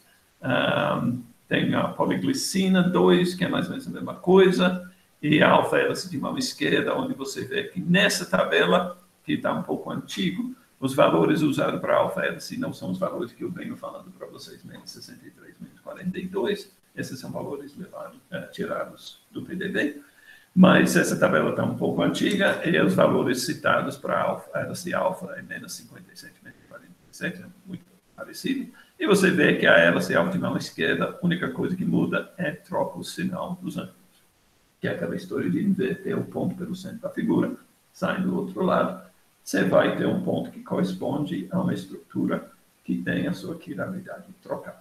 É óbvio que isso não vale apenas para o ponto da alfa-hélice. Você pega qualquer ponto no diagrama de Ramachandra, que corresponde a uma hélice qualquer, inverte pelo centro, sai do outro lado mesmo. Então, você vai ter outro ponto onde o sinal dos ângulos foi trocado, negativo virou positivo, positivo virou negativo, e o resultado é uma estrutura que é com a quiralidade trocada. Ou seja, é a imagem especular da cadeia principal, é a imagem especular daquilo que você tinha antes, ok? É claro que não é, de fato, uma imagem especular, porque senão o aminoácido trocaria de L para D, mas é a imagem especular da cadeia principal. Ok, tem uma coisa curiosa. Vamos pegar essa poliproleína 1, por exemplo, que aparentemente é de mão direita. Vamos verificar se é de mão direita ou não. Poliproleína 1 de mão direita corresponde às coordenadas menos 83 mais 156. Então, vamos voltar para os nossos contornos. Vamos olhar para esses ângulos aqui, menos 83 mais 156. E vamos ver se corresponde a uma região de mão direita. Lembrando que coordenadas positivas são mão direita e coordenadas negativas são de mão esquerda. Então, era mais ou menos por aqui e mais ou menos por aqui. Mais 156, né? Então, seria um ponto mais ou menos aqui, onde está a minha flechinha, ok? A pontinha da minha flechinha, mais ou menos por aqui. E em termos de, então, quiralidade, a gente tem que olhar para as linhas pontilhadas. E essa linha aqui corresponde a menos 3, e essa linha aqui a menos 4. Então, está em algum lugar entre menos 3 e menos 4. Vamos pôr menos 3,3, alguma coisa assim. Bom, se é menos 3,3 significa que a quiralidade é mão esquerda. Embora a minha tabela aqui está me dizendo que a poliproleína 1 é de mão direita e corresponde a esses ângulos que a gente estava olhando lá. Então, por que a minha tabela de contornos, ou minha figura de contornos está me dizendo que deveria ser mão esquerda e a minha tabela está falando que é mão direita? É porque a poliproleína 1 é uma estrutura curiosa, onde todos os resíduos têm um ângulo de ômega igual a 0. Então, são todos cis. E basicamente só poliproleína pode adotar uma estrutura dessas, pelos motivos que a gente já explicou, porque ligações cis são comuns quando a proteína está envolvida e efetivamente ausente para os demais aminoácidos.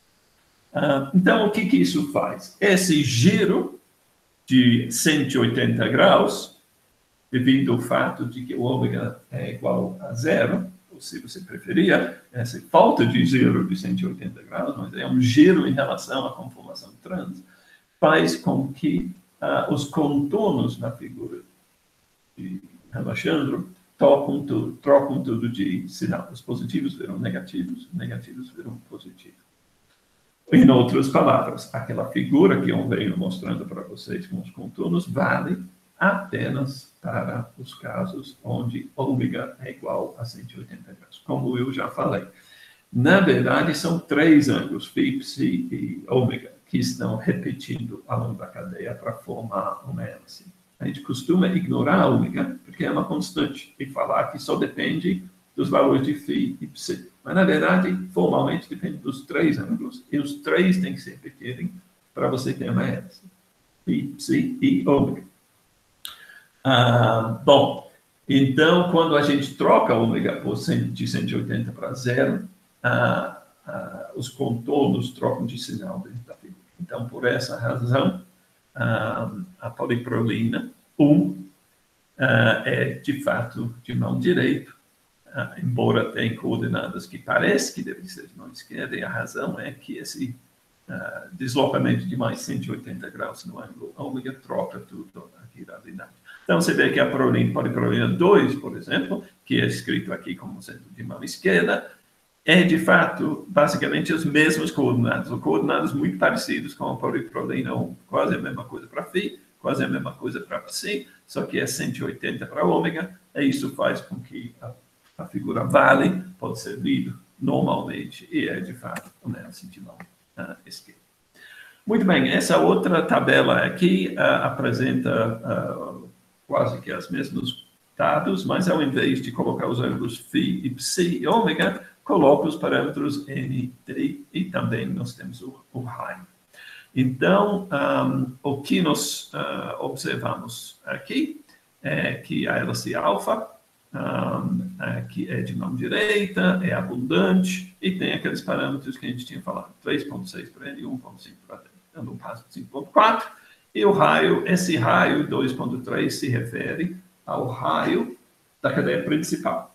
Não é o raio incluindo as cadeias laterais. Depois, mais adiante, quando a gente pensa em como alfa-hélices empacotam um contra o outro, a gente vai ter que levar em conta as cadeias laterais, que também estão presentes na superfície da hélice.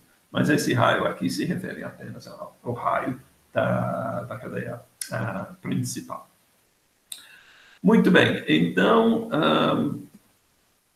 aqui nós temos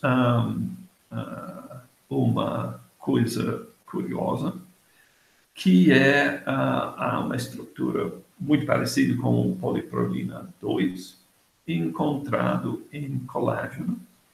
E eu já mencionei na aula passada para vocês que colágeno é composto por uma hélice tripla, 3 cadeias enroladas, um em torno do outro, e a sequência de aminoácidos reflete essa natureza helicoidal, tendo uma glicina a cada 3 resíduos. Então, normalmente, a sequência canônica para cadeias de colágeno é glicina XY. Normalmente, XY são prolinas ou um aminoácido chamado hidroxiprolina, que é uma modificação da prolina, modificação pós-traducional. Mas podemos considerar ambos como sendo prolinas. Então, glicina, prolina, prolina. Então, obviamente, uma sequência dessas, cheia de prolinas, vai ter que ocupar uma posição no diagrama de Ramachandra, onde prolina fica contente. Então, a estrutura de colágeno, aqui está escrito aqui, a tripla hélice de colágeno, corresponde a esse ponto aqui, onde φ está bem no 65 para as prolinas ficarem felizes.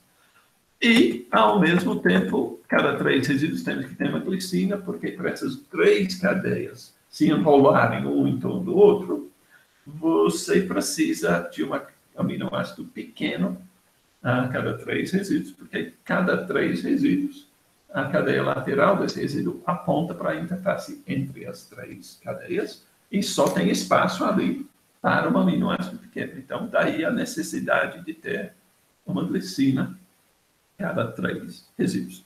Bom, é um caso muito simples, é uma sequência muito simples, basicamente se repete glicina, prolina, prolina, glicina, prolina, prolina, prolina, prolina. Mas já estamos começando a vislumbrar uma conexão entre a sequência de aminoácidos e a conformação tridimensional da estrutura. Mas tem um problema aqui. Eu não sei se vocês estão percebendo, que tenha uma certa inconsistência naquilo que eu estou falando quando eu me refiro à estrutura de colágeno. Vamos primeiro voltar para o diagrama de Ramachandran e observar o ponto onde aparece as coordenadas VIPSI para os aminoácidos que vão compor essa hélice tripla. Então, a coisa já está um pouco mais complicada, porque agora nós temos 3 cadeias polipeptídicas, enrolando um em torno do outro. Bom, mas eu estou dizendo para vocês que eu posso representar a conformação de qualquer resíduo em qualquer uma dessas 3 cadeias por um ponto no diagrama de Ramachandran. Ou seja, na verdade, a estrutura inteira é representada por um ponto. E se eu represento todos os resíduos por um ponto, nós já aprendemos que a estrutura tem que ser uma hélice. Muito bem, o que é uma hélice? Bom, uma hélice é uma estrutura que gira no sentido de espiral. Mas uma hélice tem um eixo que é reto. Então, a cadeia polipeptídica está girando em torno de um eixo que é reto. Hélices simples giram na forma de uma espiral, e o eixo que passa pelo centro é uma linha reta, um espaço tridimensional. Muito bem. Se eu estou dizendo para vocês que eu posso representar essas 3 cadeias de colágeno por um único ponto no diagrama de Ramachandran, eu estou dizendo para vocês que cada uma dessas 3 cadeias é uma hélice e, portanto, tem um eixo reto. Bom, mas se tem um eixo reto, como que é que uma cadeia vai girar em torno do outro? Porque numa superhélice, ou uma tripla hélice tipo colágeno, para uma cadeia girar em torno de outra, o que tem que acontecer é que os eixos das hélices, das 3 hélices, cada cadeia é uma hélice, porque é representada por um ponto, mas os eixos desses hélices, para formar uma superhélice, onde uma cadeia gira, as 3 giram um em torno do outro, essas hélices têm que ser helicoidadas. Então, eu vou fazer com 2, porque eu não tenho 3. Mas imagine que cada uma dessas é uma hélice. Cada uma é uma hélice que gira e tem um eixo reto. Numa superhélice, as 2 giram um em torno do outro. Ao fazer isso, tem uma superhélice, aqui é dimérica, não é trimérica, mas ao fazer isso, os eixos das hélices não são mais retos, são helicoidais. E estamos vendo aqui no slide, claramente, e todo mundo sabe disso, que colágeno é um triplo hélice, onde as cadeias se giram um em torno do outro. Então, algo não bate, certo? Porque se os eixos são helicoidais, não é uma hélice simples. Portanto, eu não posso representar por um único ponto no diagrama de Ramachandran. Mas você vai em qualquer livro texto, você vai ver que tem um ponto lá, dizendo que esse ponto corresponde às cadeias da tripla hélice de colágeno. Algo não está girando bem. Algo está errado. Porque se o ponto está certo, as hélices têm que ser retos, com eixos retos. Mas se tem eixos retos, eles não giram um em torno do outro. Se, por outro lado, eles de fato giram as 3 cadeias, um em torno do outro, cada uma hélice, agora com os seus eixos helicoidais, aí não pode ser um ponto no diagrama de Ramachandran. Então tem uma mentira em algum lugar. Mas você vai achar essa mentira em todo o livro, texto de bioquímica. Qual é a mentira? Bom, na verdade, é uma boa aproximação da verdade. Mas os 3 resíduos que se repetem ao longo da cadeia de colágeno não têm exatamente os mesmos ângulos. Vocês se lembram que a sequência vai glicina, X, Y. Normalmente X e Y são proteínas. Mas vamos chamar de glicina, X, Y. Glicina, X, Y. Na verdade, as glicinas todas têm os mesmos valores de FIPS. O X também, Y também. Só que os valores para a glicina, resíduo X e resíduos Y, são ligeiramente diferentes. E eles giram em torno desse ponto que é sempre desenhado nos livros texto. Então, vamos imaginar, a glicina está aqui, um pouco abaixo do pontinho. Ok? Então, se a glicina está aqui, o X está aqui, Y está aqui. Depois volta para a glicina, X, Y. Glicina, X, Y. Ou seja, não é um único ponto. São 3 pontos que se repetem. O ponto que é desenhado aqui no livro do texto é a posição média desses 3 coordenadas, mas as 3 são diferentes. E o que acontece, isso é muito curioso, o que acontece é quando você não repete exatamente os mesmos ângulos fixos ao longo da cadeia, mas você varia de posição, mas de uma forma sistemática. Nesse caso, você vai desse ponto até esse ponto, até esse ponto. Depois volta para o primeiro ponto. São 3 pontos, você vai sistematicamente variando entre esses 3 pontos no diagrama de Hermann. O resultado não é mais uma hélice simples. É uma hélice cujo eixo é helicoidal. E essas são as hélices fundamentais para a formação da estrutura de colágeno. São importantes para formar o tal do coil, que eu já mencionei.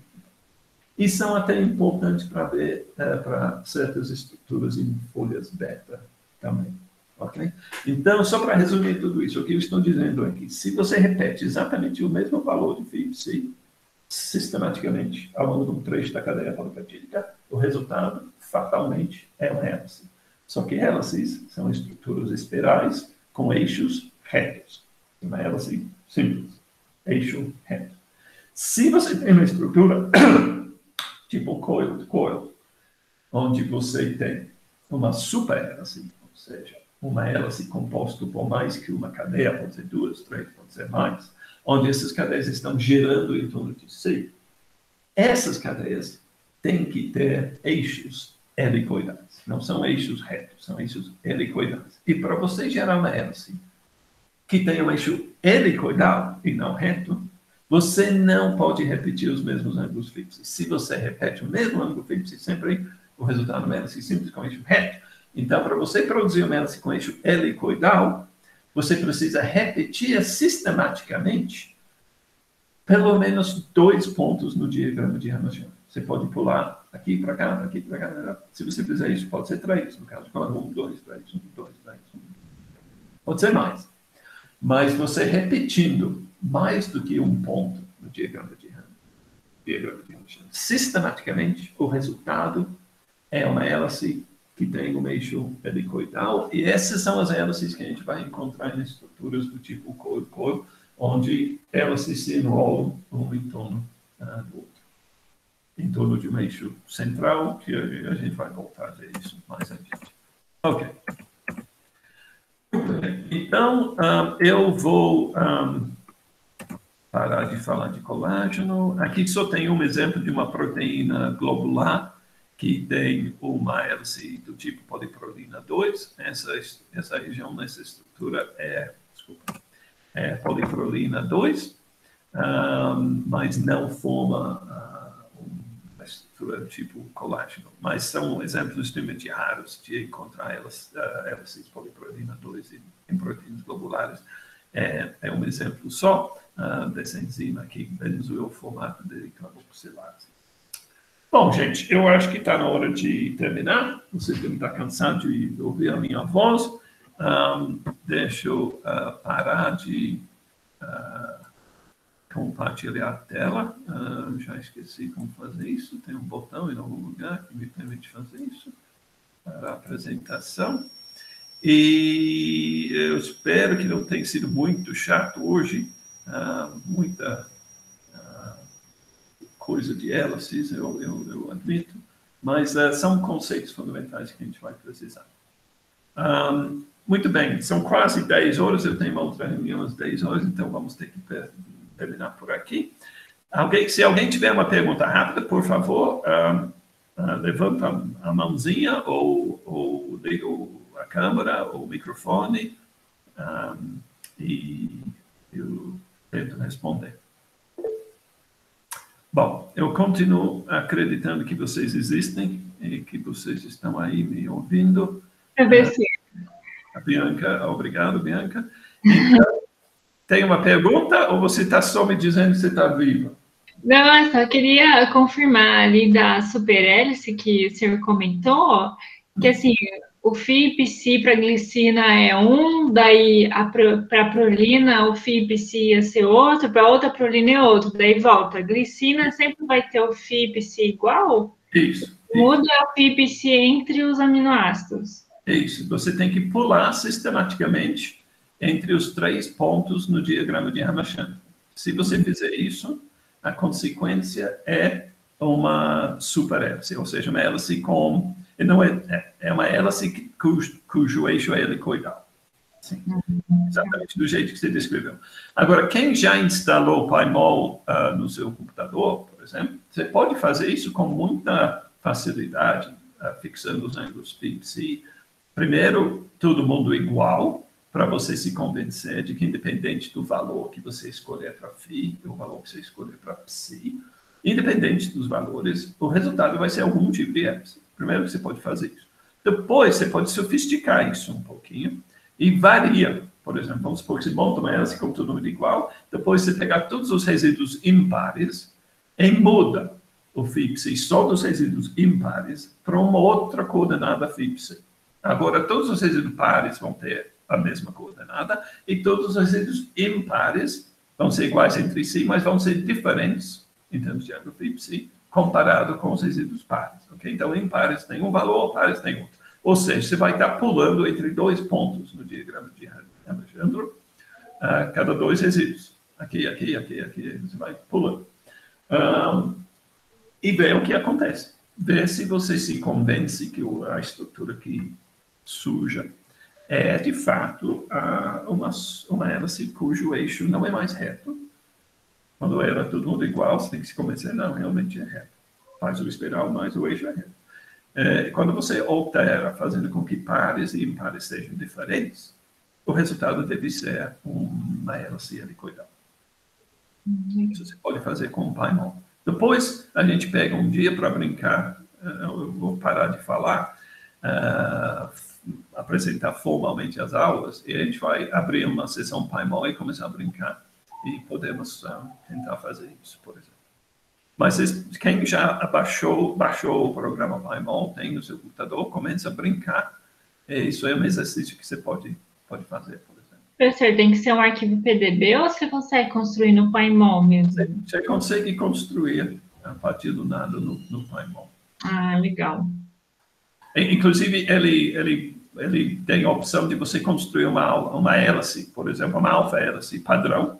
Você pode fazer isso só para ter um pedaço, e depois você vai variando os FIPCs para fugir dos ângulos FIPC para uma hélice, vai mudar para outra coisa, ver que o resultado sempre é um outro tipo de hélice, e depois faz essa brincadeira de mudar os pares para um valor, impares para outro, para se convencer que o resultado tem agora uma eixo helicoidal. Legal, obrigada. Esses são conceitos que vão aparecendo ao longo das aulas. Ok? Bom, gente, então desejo um